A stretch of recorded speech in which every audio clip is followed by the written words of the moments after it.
எனவே இதிலிருந்து மீள்வதற்கு கொரோனா விதிமுறைகளை கடைபிடிப்பதும் தடுப்பூசியை போட்டுக்கொள்வது மட்டுமே தீர்வு என்கின்ற வகையில் சமூக வலைதளத்தில் செய்தி வெளியிட்டிருக்கிறார்கள். அதன் அடிப்படையில் இன்றைக்கு 77 நாடுகளை தினந்தோறும் ஒரு 20-30 நாடுகள் என்கின்ற வகையில் இந்த ஒமைக்ரான் வைரஸ் பரவல் என்பது கூடிக்கொண்டே இருக்கிறது.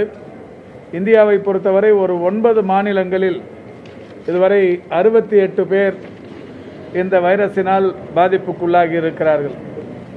தமிழகத்தை பொறுத்தவரை மாண்புமிகு தமிழக முதல்வர் அவர்கள் தொடக்கத்திலிருந்தே இதில் அதிக கவனம் செலுத்திட வேண்டும் என்று துறைக்கு அறிவுறுத்தி அந்த வகையில் அனைத்து பன்னாட்டு விமான நிலையங்களும் தீவிர கண்காணிப்புக்குள்ளாக்கப்பட்டது. அந்த வகையில் நம்மிடையே இந்த பரிசோதனை மரபணு பரிசோதனை டெக்பாத் மூலம் பரிசோதனை என்று பல்வேறு அதிநவீன வசதிகள் நம்முடைய துறையில் இருக்கிற அந்த சூழலில் விரைந்து இந்த நம்மிடையே இருக்கிற தொழில்நுட்பத்தின் அடிப்படையில் விரைந்து நடவடிக்கை எடுக்க முடிகிறது. அந்த வகையில் இதுவரை ஹை ரிஸ்க் கண்ட்ரி, நான் ரிஸ்க் கண்ட்ரி என்று பரிசோதிக்கப்பட்டவர்களில் பாசிட்டிவ் ஆனவர்கள் மொத்தம் ஒரே நாளில் அந்த டெஸ்டட் பாசிட்டிவான அரைவல் வந்த அன்றைக்கு ஆனவர்கள் 23 பேர். 8 நாட்களுக்கு பிறகு அவர்கள் வீடுகளில் தங்க வைக்கப்பட்டு பிறகு பரிசோதனைக்கு உள்ளாக்கப்பட்ட போது அதில் தொற்றுக்குள்ளானவர்கள் ஒரு 14 பேர். பயணிகளோடு தொடர்பு என்கின்ற வகையில் கான்டாக்ட் டெஸ்ட் அதன் மூலம் பாசிட்டிவ் ஆனவர்கள் ஒரு 7 பேர்.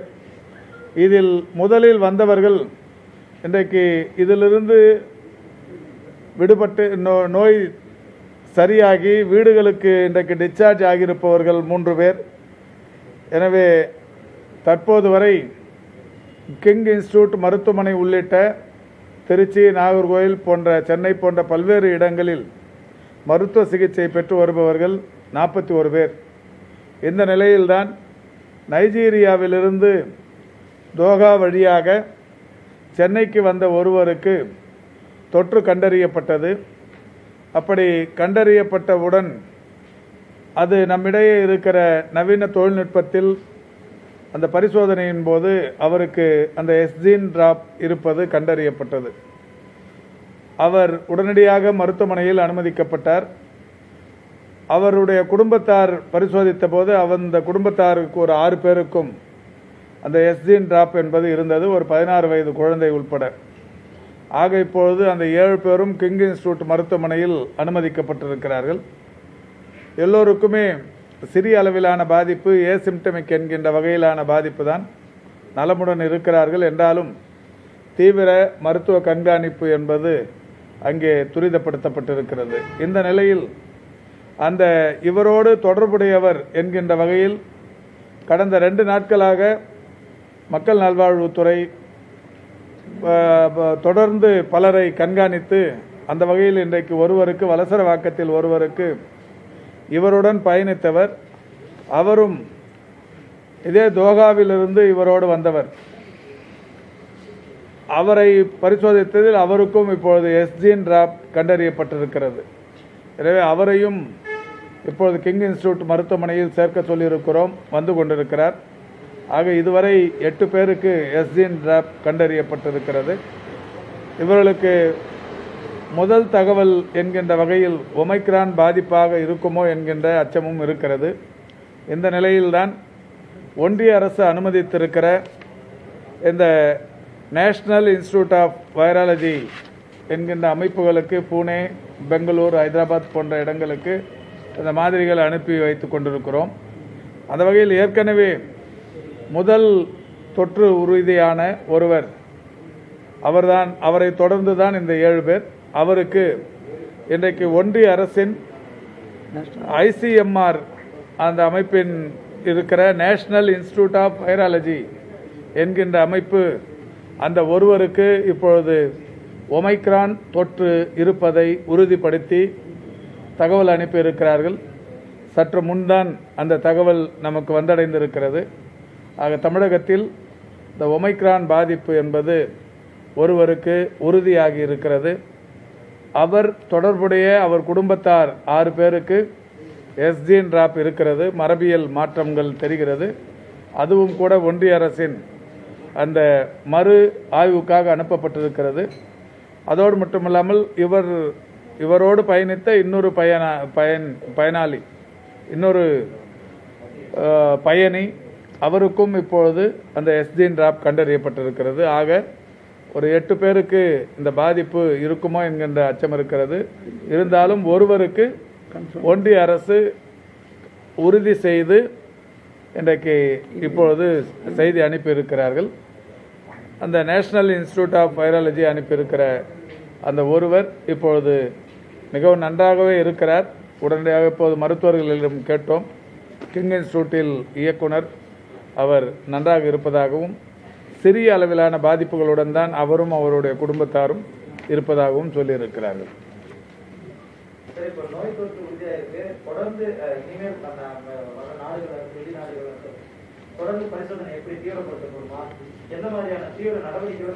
இல்லை, ஒரு கடந்த 10 நாட்களுக்கு மேலாக மிக மிக தீவிரப்படுத்தப்பட்டதோட விளைவு தான் இப்போ இவ்வளவு பேர் கண்டறியப்பட்டிருப்பது என்பது. அதை உலக சுகாதார மையமும் ஐசிஎம்ஆரும் சொன்னது மாதிரி ஹை ரிஸ்க் கண்ட்ரீஸ்ன்னு சொல்லி முதல்ல 12 நாடுகள் சொன்னாங்க. அப்புறம் அதில் 1 சிங்கப்பூர் விலக்கிட்டு 11 நாடுகள்னாங்க. அதுக்கப்புறம் இப்போ ஒரு 2 நாடு டான்சானியாவும் இன்னொரு நாடும் சேர்த்தாங்க. அந்த இப்போ 13 நாடுகள், 12 நாடுகள். இந்த 12 நாடுகள்லேருந்து வர்ற அத்தனை பேருக்குமே டெஸ்ட் எடுக்கிறோம். டெஸ்ட் எடுத்து ரிசல்ட் நெகட்டிவாக இருந்தால் மட்டும்தான் வீட்டுக்கு அனுப்பி 7 நாள் தனிமைப்படுத்தி கொள்ள உத்தரவிடுகிறோம். அதில் பாசிட்டிவ்னா இமிடியேட்டாக ஹாஸ்பிட்டலில் சேர்த்து அவங்களுக்கு சிகிச்சை அளிக்கிறோம். நான் ரிஸ்க் கண்ட்ரீஸ்லேருந்து வர்ற அத்தனை பேர்லேயும் ரேண்டமாக 2% செக் பண்ணுறோம். அந்த 2%ம் கூட அதிகபட்சமாக அந்த ஏதாவது ஒரு வகையில் அவங்களுக்கான அந்த டெம்பரேச்சர் அவங்க வரும்போதே ஒவ்வொரு விமான நிலையத்திலும் காய்ச்சலை கண்டுபிடிக்கிற கருவிகள், ஃபீவர் அந்த ஒரு கருவிகள் அங்கே பொருத்தப்பட்டிருக்கு. அந்த கருவிகளின் மூலம் அவர்களுக்கு அந்த ஒரு காலநிலை மாற்றம் தெரிகிற போது அவங்கள 2 பேர் அதிலிருந்து ரேண்டமாக எடுத்து பண்ணுறோம். அதுக்கு மேலேயும் ஒரு விமானத்திலிருந்து 2% மேலானவர்களுக்கும் இந்த மாதிரி ஏதாவது அறிகுறி அங்கே தெரியப்பட்டால் அவர்களுக்கும் எடுக்கிறோம். அந்த வகையில் ரொம்ப கவனமாகவே தீவிரமாகவே கண்காணிக்கிறதால தான் இது வரைக்கும் ஒரு 41 பேர் இப்போ பாசிட்டிவ்னு சொல்லி அவங்களுக்கு ட்ரீட்மெண்ட் கொடுத்துருக்கு. அது மட்டும் இல்லை, இப்போ ட்ரீட்மெண்ட்டு இந்த பாசிட்டிவ்னு சொல்லி ஆரம்பத்தில் அனுமதித்த சிங்கப்பூர்லேருந்து வந்த ஒரு 3 பேர் குணமாகி வீட்டுக்கு அனுப்பியாச்சு. ஒரு 4 பேர் ஏற்கனவே நெகட்டிவ்னு சொல்லி அவங்கள திருப்பி அனுப்பியாச்சு. ஸோ இது வரைக்கும் வந்தது எல்லாமே இதுவாக தான், டெல்டாவாக தான் இருந்தது. இந்த நைஜீரியாவிலிருந்து தோகா வழியாக வந்த ஒரு பயணி, அவருடைய உறவினர்கள் 6 பேர், இப்போ அவரோடு பயணித்த பயணி ஒருவர். இந்த 8 பேருக்கு மட்டுமே இந்த எஸ்ஜின் டிராப் என்கின்ற இந்த மரபியல் அந்த மாற்றத்திற்கான விஷயத்தை தமிழக அரசு கண்டுபிடித்ததால் தான் அவங்கள இன்னைக்கு தனிமைப்படுத்தி மருத்துவமனையில் வச்சு இப்போ அவங்களுடைய அந்த மாதிரிகளை மறு ஆய்வுக்காக இந்த நேஷனல் இன்ஸ்டிடியூட் ஆஃப் வைராலஜிக்கு புனேவுக்கும் ஹைதராபாத்துக்கும் பெங்களூருக்கும் அனுப்பி அதற்கான முடிவுகளுக்காக காத்திருக்கிறோம். இப்போ முதல் முடிவு வந்திருக்கிறது. அதில் ஒருவருக்கு ஒமைக்ரான் தொற்று உறுதி செய்யப்பட்டது. இல்லை, இப்போ அதான் ஒன்றிய அரசு இப்போ தொடர்ச்சியாக நம்முடைய துறையின் செயலாளர் சம்பந்தப்பட்ட அலுவலர்களுக்கு தினந்தோறும் ஒவ்வொரு அரை மணி நேரத்துக்கு ஒரு வாட்டியும் பேசியிருக்கிறாரு. அந்த வகையில் தான் எங்களுக்கு இப்போ ஒரு 10-15 நிமிஷத்துக்கு முன்னாடி இந்த தகவல் சொன்ன உடனே உங்களை அழைச்சி இதை பேசுகிறோம். அது மாதிரி இப்போ திரும்பவும் இந்த 8 பேருக்கான மாதிரி ரிசல்ட் வந்ததுன்னா எப்போ வந்தாலும் உங்கள் பத்திரிகையாளரிடத்தில் ஊடகவியலாளரிடத்தில் செய்திகள் பகிர்ந்து கொள்ளப்படும்.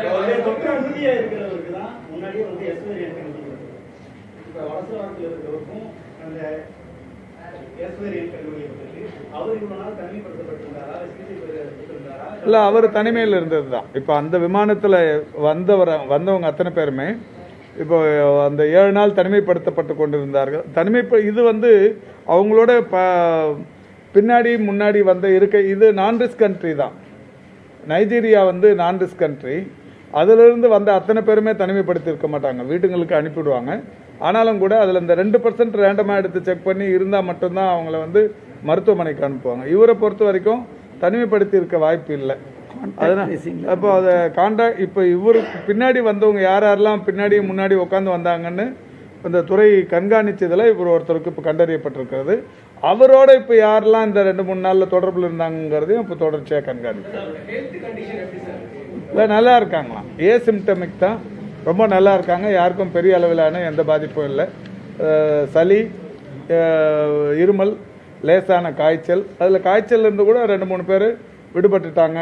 வெறும் இந்த சளி உபாதை மட்டும்தான் இருக்குது அப்படின்னு சொல்லியிருக்கிறாங்க. பெரிய அளவிலான பாதிப்பு ஒன்றும் இல்லை. நாங்கள் எவ்ரி அவர் மருத்துவர்களிடத்தில் அதை கண்டறிந்து கொண்டிருக்கோம். இல்லை, அதெல்லாம் பார்த்துட்டு இருக்காங்க. அதில் இமிடியட் இப்போ எல்லாரும் பார்த்துட்டு இருக்கிறாங்க, எல்லாரையும் பார்க்குறாங்க. ஒருத்தரும் கூட விடமாட்டோம். டெஃபினட்டாக அது வந்து தீவிர அந்த கண்காணிப்பு வலயத்துக்குள்ளே கொண்டு வந்து அதெல்லாம் பார்ப்போம். இல்லை, ரொம்ப கவனமாக இருப்போம். அதை கண்காணிக்கிறதுக்கான எல்லா நடவடிக்கைகளையும் மேற்கொள்வோம். என்னம்மா, இப்போ முதல்ல தொற்று உறுதி செய்யப்பட்டவர் 47, இப்போ வந்தவருக்கு 42. எல்லாமே சென்னை தான். இல்லை, அவங்களோட முழு டீட்டெயில் சொல்ல வேணாம், ஏன்னா அதை ரகசியம் பாதுகாக்கணும். பேரு, வயசு அதெல்லாம் சொன்னோம்னா இல்லை. என்னம்மா, ஆமாம்மா, இதில் இப்போ இந்த 8 பேரில் ஒரே ஒரு குழந்தை 16 வயசு, 7 பேரும் 2 டோஸ் தடுப்பூசி போட்டவங்க. அதனால தான் உயிர் பாதுகாப்பு. தடுப்பூசி போட்டதால தான் ஏசிம்டமிக்காக இருக்கிறாங்க. அதனால் எந்த அச்சமும் இவர்கள் குறித்து அடைய வேண்டிய அவசியம் இல்லை.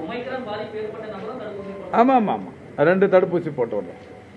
இன்னொரு இப்போ இந்த நேரத்தில் மெயின் ரிக்வஸ்ட் உங்க எல்லாருக்கும் என்னன்னாக்கா, இன்னமும் நம்ம வந்து அந்த இன்னைக்கு உலக சுகாதார நிறுவனத்தோட இயக்குனரும் அதே தான் சொல்லியிருக்காரு. நம்ம முதலமைச்சர் சொல்லி அனைத்து மாவட்ட ஆட்சியர்களுக்கும் நாங்கள் இன்ஃபர்மேஷன் கொடுத்துருக்கோம். இந்த நேரத்தில் தடுப்பூசி போட்டுக்கிறது, மாஸ்கை கட்டாயம் போட்டுக்கிறது, தள்ளி நிற்கிறது, கை கழுவுறது, அதே மாதிரி நம்ம இந்த பேசிக்ஸ் இருக்கு இல்லையா, அதை நம்ம கடைபிடிக்கணும். இப்போ நம்ம நோய் தொடர்புடையவர்கள், உடன் இருப்பவர்கள், இந்த கான்டாக்ட் ட்ரேசிங் டெய்லி பண்ணிகிட்ருக்கோம். இப்போ டெய்லி நமக்கு ஒரு 640 உறுதியாக இருந்ததுன்னா 125 இண்டெக்ஸ் கேஸ் இருக்குன்னா மற்றவங்கள நம்ம கான்டாக்ட் பண்ணுறோம். பட் இந்த மாதிரி உள்ள புதிய தொற்று வராமல் இருக்க இன் அடிஷன் நம்ம பார்டர்லாம் செக் பண்ணால் கூட நம்ம கூட்டங்கள் போகும்போது கட்டாயம் மாஸ்க் அணிவிக்கணும். அதே மாதிரி தடுப்பூசி போட்டாத எலிஜிபிளுக்கு போடணும், தள்ளி நிற்கணும், முடிஞ்ச அளவுக்கு கூட்டத்தை அவாய்ட் பண்ணணும், பதட்டம் அடையிறதோட ஆக்கப்பூர்வமாக ஒத்துழைப்பு கொடுக்கணும். இது இன்னொன்று முக்கியமானது, இவங்க எல்லாருக்கும் முழுமையாக நம்ம மருத்துவ கட்டமைப்பை தேவையான அளவுக்கு வலுப்படுத்துறதுக்கும் நம்ம முதலமைச்சர் சொல்லி அது எல்லா டிஸ்ட்ரிக்ட்ஸ்லையும் நம்ம தயார்படுத்தியிருக்கோம். அந்த மாதிரி இப்போ பதற்றத்துக்கான நேரம் இல்லை, ஆக்கப்பூர்வமான ஒத்துழைப்புக்கான நேரம்.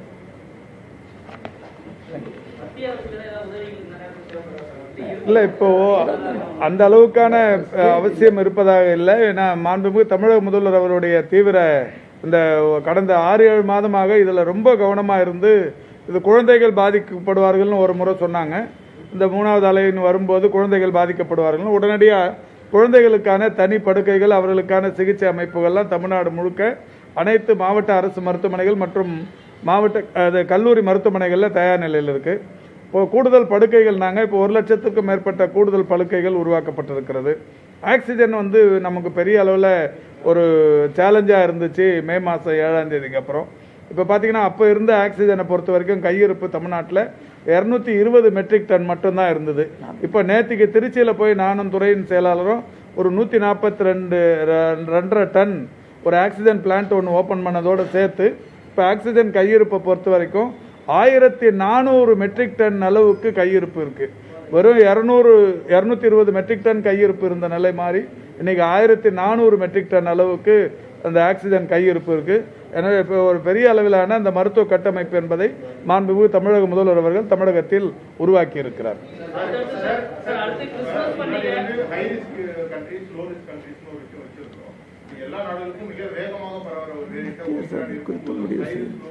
இல்லை, இப்போ இது மத்திய அரசு இல்லை ஒன்றிய அரசின் சார்பில் மருத்துவத்துறையின் சார்பில் இப்போ அங்கிருந்து தாக்கீது அனுப்புவாங்க. இப்போ நீங்கள் இப்போ இது ஒட்டுமொத்தமாகவே உலக சுகாதார மையம் வச்சிருக்கிற ஒரு கைட்லைன் தான்.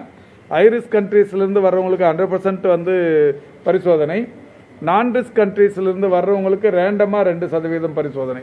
இதிலிருந்து அடுத்த மாற்றத்தை ஏற்படுத்தி அவங்க அறிவிச்சாங்கன்னா அதை நம்ம ஃபாலோ பண்ணுவோம். இல்லை, இப்போ தடுப்பூசியை பொறுத்தவரை இப்போ நம்ம 82% தாண்டி இருக்கிறோம். முதல் தடுப்பூசி. அந்த 2வது தடுப்பூசி 52% தாண்டி இருக்கிறோம். ஒரு மகிழ்ச்சியான விஷயம்தான்னாலும் 100% இருந்திருந்தா இப்போ இவ்வளோ பெரிய இப்போ இந்த சின்ன அளவுக்கான கவலை கூட பட வேண்டிய அவசியம் இல்லை. இப்போ 84-85 லட்சம் பேர் 2வது தடுப்பூசி போட்டுக்கொள்ள வேண்டிய நிலையில் இருக்கிறார்கள். டியூ டேட் முடிஞ்சு அவங்களாம் இப்போ போட்டிருந்தாங்கன்னா இன்னொரு 10-15% செகண்ட் டோஸ் கம்ப்ளீட் ஆகிருக்கும். இப்போ 52ங்கிறது ஒரு 65-66 உயர்ந்திருக்கும். அவங்க இன்னும் போட்டுக்காமல் இருக்கிறாங்க. அதுக்கான வாய்ப்பாக தான் நாளை மறுநாள் இந்த வர சனிக்கிழமை 15வது மெகா தடுப்பூசி முகாம் நடத்தப்பட போகுது. மாண்புமிகு தமிழக முதல்வர் அவர்கள் தொடர்ந்து இந்த தடுப்பூசியை போடும் பணியில் ஒரு இயக்கமாகவே மாற்றி இருக்கிறார். இப்போ தினந்தோறும் எல்லா இடங்கள்லையும் தடுப்பூசி கிடைக்கிறதுக்கான வழியை பண்ணியிருக்கிறாரு. அந்த வகையில் இன்னைக்கு ஒரு 1,60,000க்கு மேற்பட்டவர்கள் இன்னைக்கு தடுப்பூசி போட்டிருக்கிறாங்க. இந்த தினந்தோறுமான எண்ணிக்கையை தாண்டி சனிக்கிழமையில் 50,000 முகாம்களில் 15வது மெகா தடுப்பூசி முகாமும் தமிழ்நாடு முழுக்க நடத்தப்பட போகுது. அதுலேயும் எல்லாரும் தடுப்பூசி போட்டு பயன்படுத்திக் கொள்ள வேண்டும் என்று கேட்டுக்கொள்கிறேன். இல்லை, அது மாண்புமிகு தமிழக முதல்வர் அவர்கள் இது எப்போ இந்த ஒமைக்ரான்ங்கிற பெயர் வைக்கிறதுக்கு முன்னாடியே தமிழ்நாட்டில் இது குறித்து செயல்பட தொடங்கிட்டோம். மாண்புமிகு முதல்வர் தான் சவுத் ஆப்பிரிக்காவில் ஒரு புதிய வைரஸ் உருவாகுதுன்னு சொன்ன உடனே இந்த துறைக்கு அறிவுறுத்தி பன்னாட்டு விமான நிலையங்களை கண்காணிக்க சொன்னார். அதுக்கு பிறகுதான் சென்னை விமான நிலையத்தை போய் பார்த்து அங்கே இருக்கிற அந்த விதிமுறைகளை கொஞ்சம் தீவிரப்படுத்தணும். அதுக்கப்புறமா தான் இதுக்கு பேர் ஒமைக்ரான் வச்சாங்க. அதுக்கப்புறம் நானும் துறையின் செயலாளரையும் நம்முடைய மாண்புமிகு முதல்வர் அவர்கள் அனைத்து பன்னாட்டு விமான நிலையங்களுக்கும் சென்று சென்னையில் இருப்பதைப் போலவே அந்த விதிமுறைகளை கூடுதலாக அந்த கவனம் செலுத்திட வேண்டும் என்கின்ற வகையில் அறிவுறுத்தினார்கள். அந்த வகையில் போயிட்டு வந்திருக்கிறோம். இப்போ எல்லா விமான நிலையங்களையும் இந்த ஃபீவர் ஸ்க்ரீனிங் சிஸ்டம்ஸ் ரொம்ப நல்லா போயின்னு இருக்கு. அதே மாதிரி RT-PCR பரிசோதனைகள், ரேபிட் RT-PCR, இந்த மாதிரி எல்லா பரிசோதனைகளும் சிறப்பாக போகுது. அங்கே டெஸ்ட் எடுத்த உடனே அவங்கள ஹோல்டிங் ஏரியான்னு ஒரு அமைப்பை எல்லா விமான நிலையத்திலையும் உருவாக்கி வச்சுருக்காங்க. அதனால் எந்த விதமான பதட்டமும் பெரிய அளவில் கொள்ள வேண்டிய அவசியமில்லை. துறையின் செயலாளர் சொன்ன மாதிரி இதில் பதட்டம் கொள்வதை காட்டிலும் இனிமேல் விவேகமாக இதிலிருந்து நாம் மீண்டு வருவதற்கு ஒட்டுமொத்த பேரும் தடுப்பூசி போட்டுக்கணும். தடுப்பூசி போட்டுக்கொள்ள வேண்டிய அவசியத்தை நாம் வலியுறுத்தணும். விழிப்புணர்வை கூடுதலாக்கணுங்கிறது. இல்லை, மாண்புமிகு தமிழக முதல்வர் அவர்கள் அடுத்த கூட்டத்தில் அது சம்பந்தமான முடிவு எடுப்பார்கள். இப்போ நம்ம இது இன்னும் மேலும் பரவாமல் இருக்கிறதுக்கு இன்னும் வெளியிலேருந்து வர்றவங்களுக்கும் அதிகமாக இல்லாமல் இருக்கணும்னு எதிர்பார்க்குறோம். வெளிநாடுகள்லேருந்து வர்றவங்களையும் நம்ம கண்டுபிடிக்கிறதுங்கிறது, ஸ்க்ரீனிங் பண்ணுறதுங்கிறது ரொம்ப பக்காவாக பண்ணுறோம். இருந்தாலும் கூட நிறைய பாதிப்புகளோடு வெளிநாட்டிலேருந்து வர்றவங்கள இப்போ தடுக்கிறதுக்கான வழிகள் இல்லை. இப்போ அதை நம்ம கண்டுபிடிச்சி அவங்கள பரவாமல் கட்டுப்படுத்துறதுக்கான முயற்சிகளை இந்த துறை மேற்கொண்டு வருது. இல்லை, ஏற்கனவே இருக்கிற விதிமுறைகள் தான், ஒன்றும் புதுசாக வரல, வந்த உடனே அறிவிக்கிறோம்.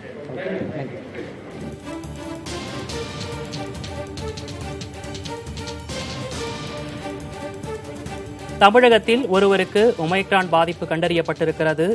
தமிழகத்தில் ஒருவருக்கு ஒமைக்ரான் பாதிப்பு கண்டறியப்பட்டிருப்பதாக மருத்துவத்துறை அமைச்சர் மா சுப்பிரமணியன் தெரிவித்ததை நாம் பார்த்தோம். நைஜீரியாவிலிருந்து வந்த நபருக்கு ஒமைக்ரான் தொற்று கண்டறியப்பட்டிருப்பதாக அவர் தெரிவித்தார். நைஜீரியாவிலிருந்து வந்த நபரோடு தொடர்பில் இருந்த மேலும் 7 பேருக்கு புதிய வகை கொரோனா இருக்குமோ என்ற அச்சம் இருப்பதாகவும் அவர் தெரிவித்தார். ஒமைக்ரான் தொற்று கண்டறியப்பட்டுள்ள நபர் லேசான அறிகுறியுடன் சிகிச்சை பெற்று வருவதாகவும் அவர் நலமுடன் இருப்பதாகவும் அவர் தெரிவித்ததை நாம் பார்த்தோம். மேலும் 7 பேரின் மாதிரிகள் புனே, ஹைதராபாத்தில் உள்ள ஆய்வகங்களுக்கு அனுப்பப்பட்டிருப்பதாகவும் மருத்துவத்துறை அமைச்சர் தெரிவித்திருந்தார். வெளிநாடுகளிலிருந்து தமிழகம் வந்தவர்களில் 41 பேருக்கு கொரோனா பாதிப்பு கண்டறியப்பட்டிருந்ததையும் அவர் குறிப்பிட்டிருந்தார்.